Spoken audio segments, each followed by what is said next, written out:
Welcome back to Buying Sandlot. Today, we're joined by Amir Donat, co-founder and CEO of Game1.ai, a company using tech to rethink how young athletes are identified and developed. Amir explains how Game One differentiates between early and late bloomers, why AI should complement and not replace coaches and scouts, the role of biological age in talent ID, and why development, not just winning, should be the North Star of every youth sports organization. But before we get into that, we want to thank Blackmagic Design for sponsoring the show. Every kick, phase, scrum, and try at this year's Tropical Sevens Youth Rugby Tournament was streamed thanks to Blackmagic Design. That included 250 plus teams and 750 plus matches across 15 fields, which equals out to 1.2 million square feet. Over 4 days of frenetic action, streamed live and in its entirety at a level not previously seen in the sport. That included their ATEM, Mini Extreme, and Mini Pro switchers, and converters for multi-camera streaming, and their DaVinci Resolve replay and post-production solutions.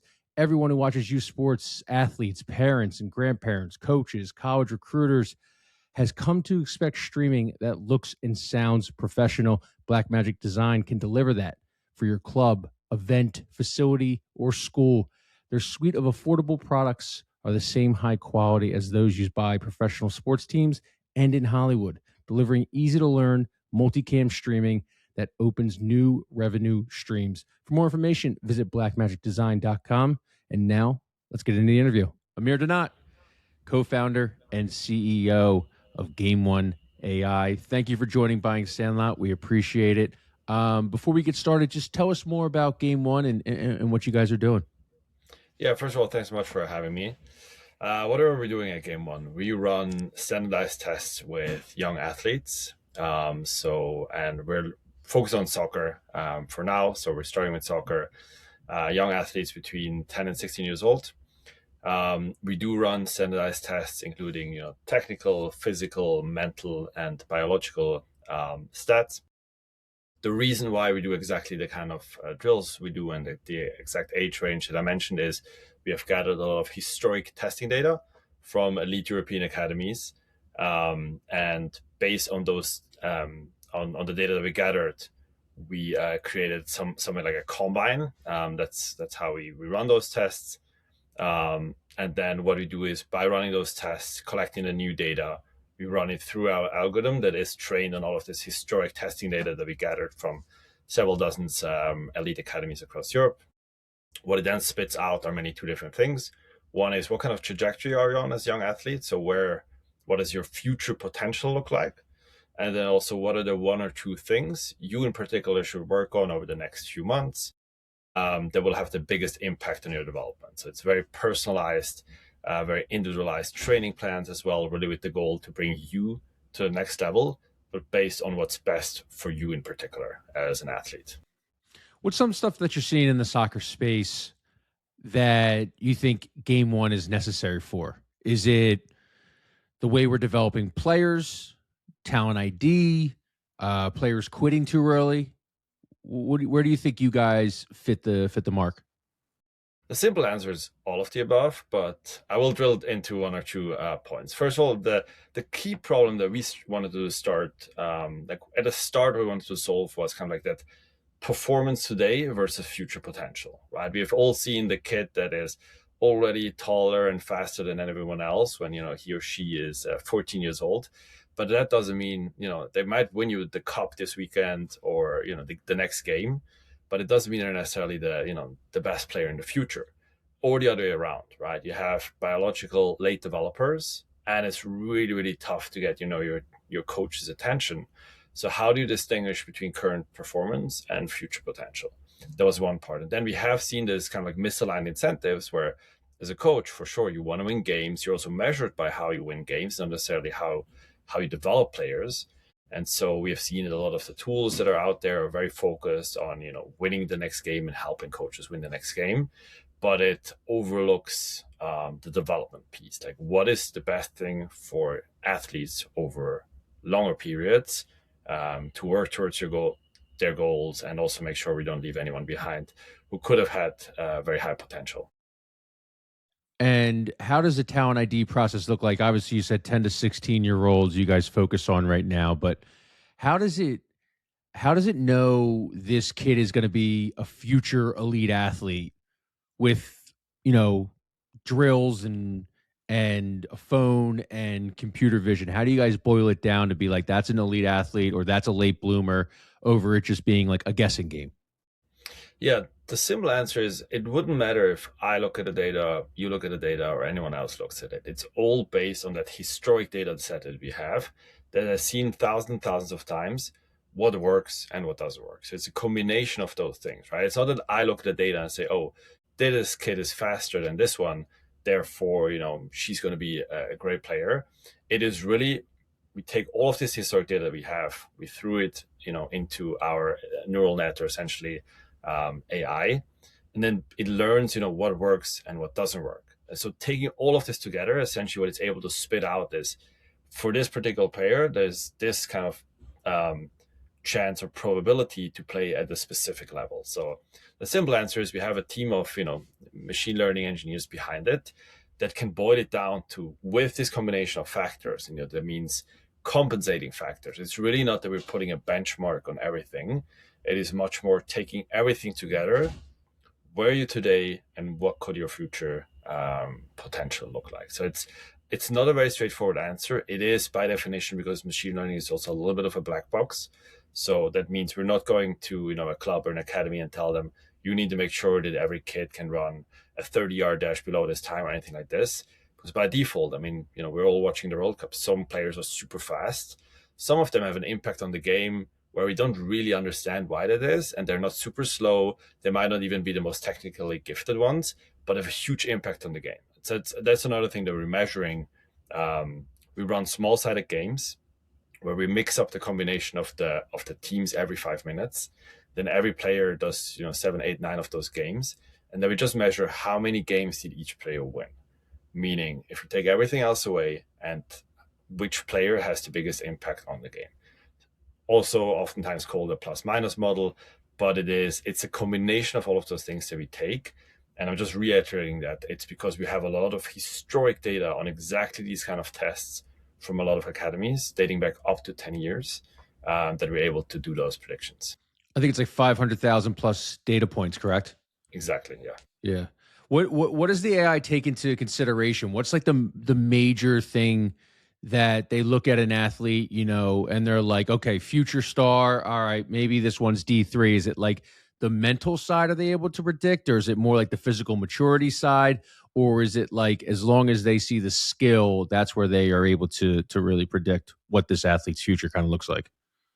That's the thing. It's always a combination. It is usually what we see is they have to be really good at least one thing, right? If you're super technically gifted, if you're the player that can move around really fast in the very small spaces, you don't have to be the fastest, runner over the wing. So usually what we see is you have to be really good at one thing. But then it is really hard to, like, as for us as humans, to say what is the combination of, like, how technically gifted you have to be if you're not super fast, or if you're super physical.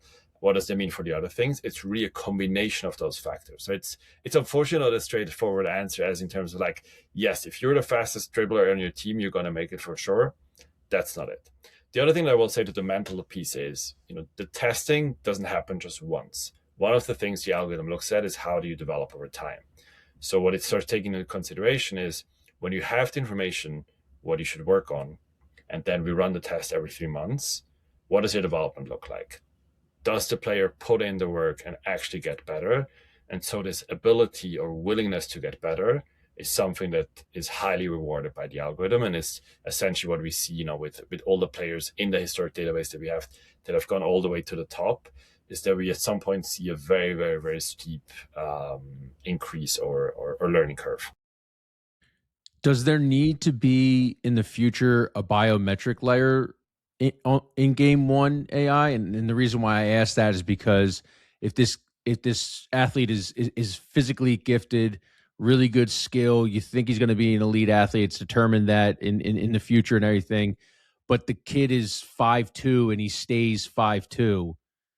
How do you look at that? Does there have to be a biometric part to it to know like what kind of the DNA looks like, what the future looks like, what his parents look like, or is the AI so good they make an okay determination without the biometric scan?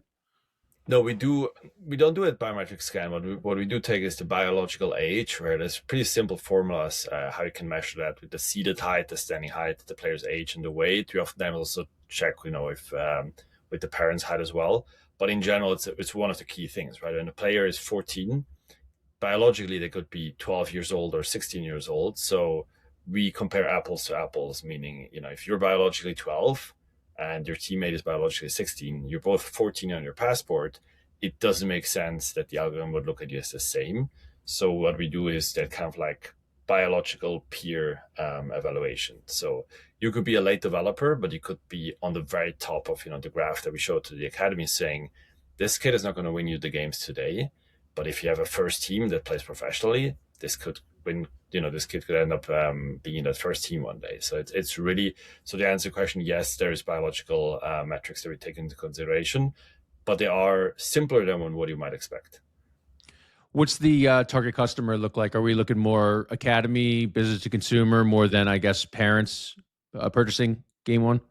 Yeah, so we work directly together with the clubs and the academies. There's a few reasons for that. One is the fact that part of our testing has a team element, so the small-sided game, so it's not something you can do by yourself in your backyard.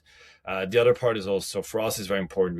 We are part of the curriculum of the clubs or the academies. So what we have seen, with some other tools in that are out there in the market is, you do a drill in your backyard once, twice, but then, the scout at Arsenal, who you were promised to look at your data, doesn't actually look at the data and doesn't end up calling. So for us, it's much more about being part of the curriculum of the clubs and the academies than just being a direct-to-consumer product per se. So it's really important that we have those relationships.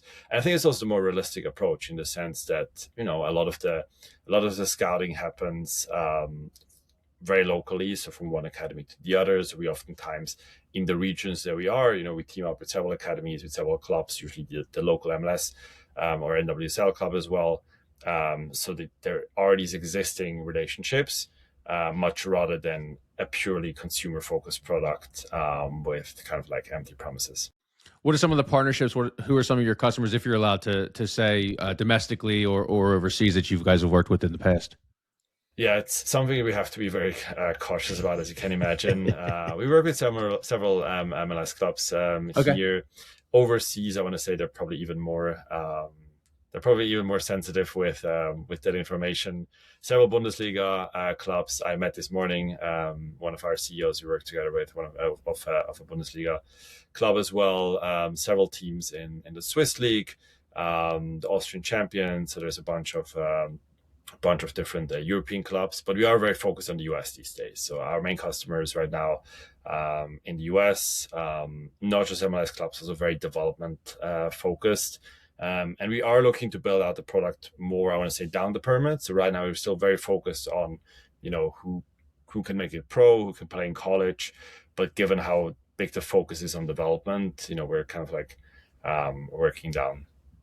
So it's mostly MLS Next development right now. It's not like your giant, surf soccer or rush soccer clubs yet, but it seems like that might be the strategy coming down the line to kind of integrate into these bigger soccer youth Exactly. clubs. Yeah, Okay, exactly that. fantastic. What happens when the AI disagrees with a coach or disagrees with a parent or disagrees with a scout? How do you get that buy-in? Because there are some old school coaches out there that are like, I don't need a robot to tell me how to scout my people or who to play or who. How do you get that buy-in from these academies and from these coaches? It's a fantastic question because it's something that we encounter every day. I think there's a few ways to go about it. One is, we explain that the goal of the tool is not to replace anyone. It's just to, support you, to help you. One example I like to bring up to coaches is to say, look, if I think about what kind of doctor I want to have, is I don't want my doctor to be only AI, right? If like I do a scan of my body, I don't want only AI to tell me what's going on in my body. But I also don't want to have a doctor who says, I don't trust AI, I'm only going to trust what I see. Ideally, for me, my doctor is someone who, will look at my scan, will make sure he hasn't overlooked anything using AI, but then takes his final decision, him or herself. And I think that's exactly how we position our product as well. Is it's here to support you. It is here to make sure you're not overlooking anything. In most cases, it will simply confirm what you have already thought, but it will give you that data confirmation. In some cases, it might challenge you as well, and that's where there's a lot of value created. And so, I think A is by positioning it as this: we're here to support you, not here to replace anyone.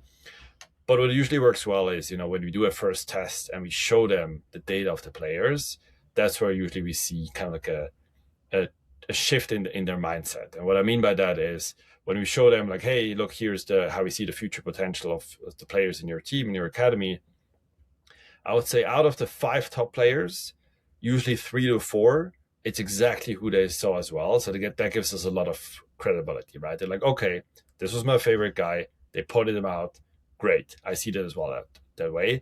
And that gives us more credibility for the 1 or 2 that pop up on top that weren't on their radar. So that gives that it's a good balance of like we're creating value, but we have confirmed a lot that they saw with their eyes as well. It's usually this, but it is a challenge, especially also with parents. Like obviously, as a parent, you want to believe that your kid is going to be the next player playing at the World Cup.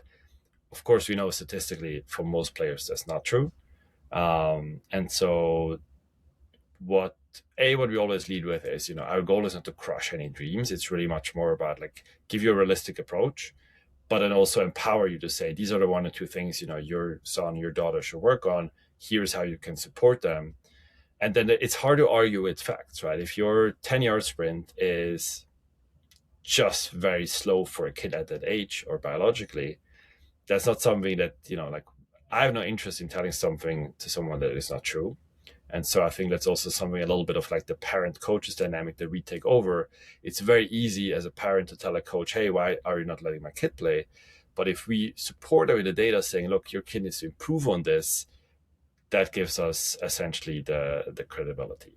But, so if there's something that you come with facts, you tell the parent, hey, if you work on your shooting in the upper 90, we're seeing that's you don't have enough kicking power, or maybe your dribbling isn't as good as in the 99th percentile. You're more in the 70th percentile.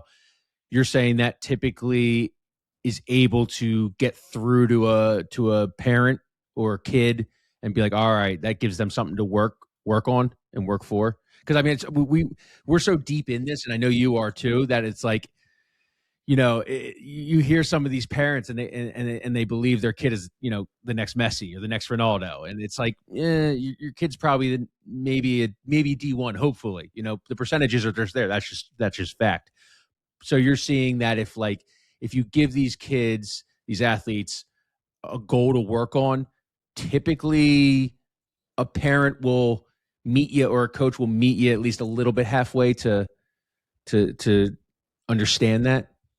Yeah, because the key point is we make it actionable, right? Like just to go like 2 steps back, one of the reasons I'm building what I'm building is I wish I had this when I was a young soccer player. Of course, I agree 100%.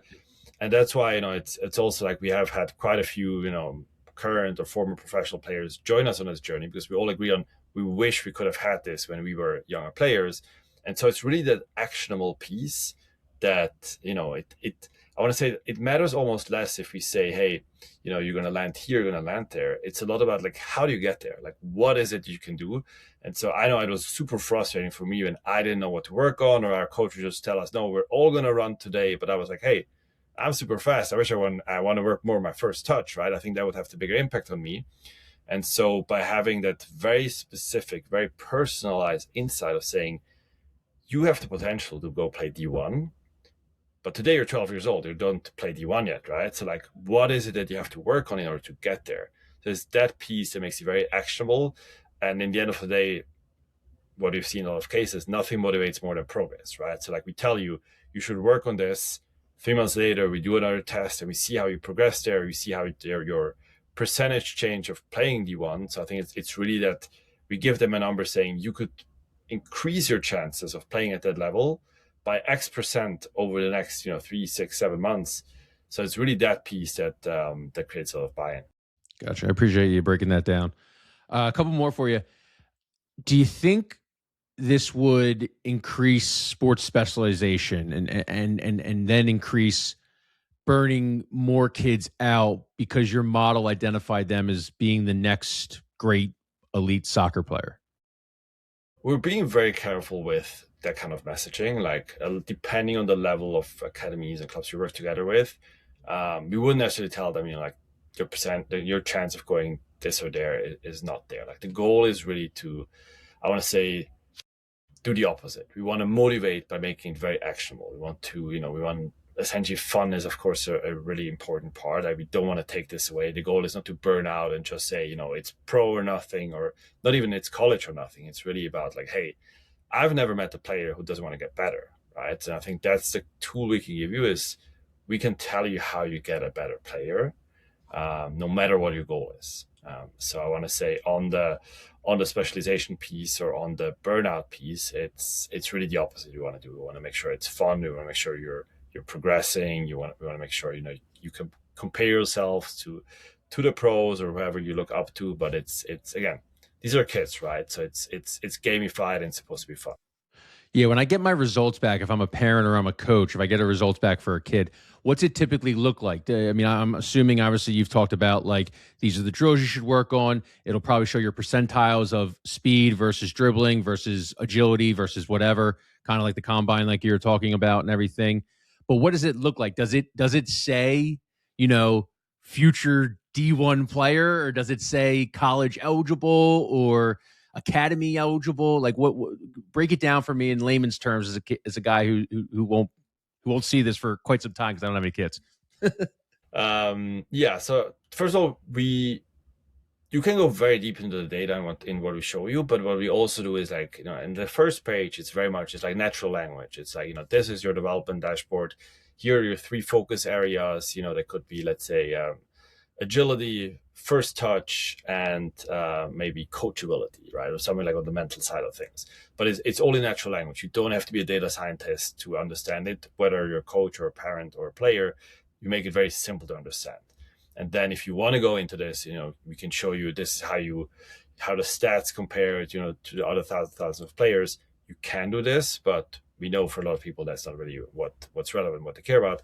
For, let's say the D1 side, we can show you, hey, 500 players who have had similar stats at your age have go on to play D1. So we want to make it motivating. We want to make it realistic. We want to make it tangible.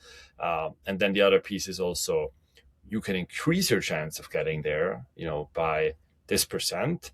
Or what it looks like in practice is, you have a blue bar showing you this where you are today. Today you have a green bar showing you this how much you can improve it this year. So it's very simple. It's very actionable. I'm not sure if you can see it here. I use a Whoop. I think they have a very smart way of displaying data. So we think a lot about, when we display the data, how do we make it very simple to understand? How do we make it very digestible and fun? So I think we're inspired by some other companies out there on how to display the data in a smart way.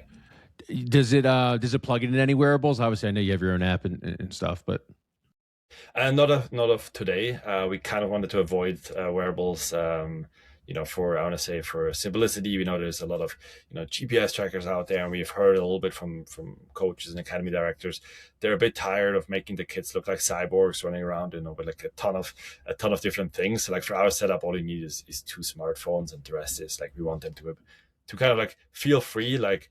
As you probably know by now, there's something you can put in your head, on your chest, on your shoe, everywhere, and it's like we kind of like wanted to free it up. Yes, exactly. So not of today. I do understand there's of course a lot of benefits from being plugged into other tools, but not of today. how does the USA building their own USA Soccer? They're building their own proprietary tech. They came out the other day. One of the executives of their federation said they can now scout 50 to 70 million people. How's that affect Game One as you guys are looking to break more into the US space? You think? First of all, I like it. I think it's great. Thinking forward, using AI. I do want to say, my experience working with several other federations. I want to see it in action. I think that's kind of like the thing, right? It's one thing saying it, the other thing is doing it. I would love to especially see it being very favorable for the young athletes. So it's not just picking up the next who could be, because what happens there by definition is there's so many players who fall kind of like through the net. So I want to say, let's raise the floor together. I think that's what I would, my unsolicited suggestion would be to the federation is the development system needs to be much more focused on what it's called, which is development, and not just looking at which kid is scoring a lot of goals today and is winning games right now. It's really, how do you raise the floor together and make it very, very focused on development. And I think there's great examples of federations that are doing this. I think the Dutch Federation is very forward looking. The German Federation is thinking about it in a very, very smart way. So I think there are precedents of federations doing it in a great way. And I really hope the US is going that direction as well. Couple good federations. I think they both got out of the group in 2 games, so that's not too bad examples right now going on in the World Cup. Tell anybody, pitch anything that you want. Tell people where they can find you. Are you guys doing any series or funds in coming up and stuff? We have a lot of investors in our audience, so that's why I want to give you a chance to talk about whatever you'd like to talk about before we head out. Yeah, no, I appreciate that. We have raised our pre-seed end of last year. Progress is great. Part of the preseason were several, athletes, professional soccer players, a lot of people who care a lot about our mission, and so we're looking to raise a seed round later this year, probably after the summer, maybe towards the end of the year. So happy to start connecting with people who are interested in our mission for sure. Yeah, I think that's on the fundraising part. And of course, for everyone else who wants to find us, our website is Game1.ai, so one with the actual number. And obviously, they can also reach out to me. My email is amir@game1.ai. It's very, very simple and straightforward as well. There you go. I'll throw your LinkedIn in the bottom of this description too, so that people can connect with you through there and stuff, or email. But Amir, thank you so much for coming on. We really appreciate it. Really interesting product. I can't wait to watch how you guys expand. And are you expanding in any new sports? I should have asked that. That should have been my last question. That is a fantastic question, and the simple answer is yes, we are. But we're also being careful about it. We're very focused on soccer. We think, obviously soccer is a big enough market by itself. Ironically, we had inbound interest about pieces of our technology that we use to, gather the data on the field with our smartphones from athletes or coaches from other sports. So I want to say there is a very, very natural way for us to grow into other sports, and sooner rather than later that will happen. So there is a little B2B in Game One a little bit if the right athlete comes calling. Okay, all right. Yeah, for sure. Fantastic, awesome, man. Well, thank you so much for coming on. Good luck with everything. Thanks so much. Had a lot of fun. Thank you.